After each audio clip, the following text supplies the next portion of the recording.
Tuko ndani ya uwanja wa ndege wa Algiers na tayari safari ya kutoka hapa Algeria kurudi nyumbani Tanzania inakwenda kuanza.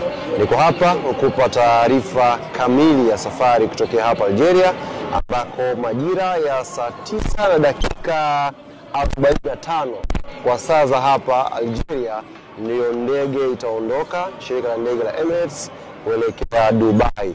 Na nikukumbushe, safari kutoka hapa Algeria mpaka Dubai ni saa 7 angani. Maana yake tutaingia Dubai usiku mwingi sana, majira kama ya saa 7 hivi usiku. Baada ya kuingia Dubai, timu itakwenda kupumzika hotelini, na kesho saa 12 tutakiwa turipoti tena airport kwa ajili ya maandalizi ya safari ya kutoka Dubai kwa Dar es Salaam. Safari ya Dubai itaanza saa 3 asubuhi, na panapo uzima na majaliwa Mwenyezi Mungu tunatarajia kuingia Dar es Salaam Tanzania majira ya saa 7 na dakika 45 siku ya kesho inshallah. Hiyo ndio taarifa kamili kutokea hapa Algiers na safari nzima ya Young Africans kurudi nyumbani Tanzania.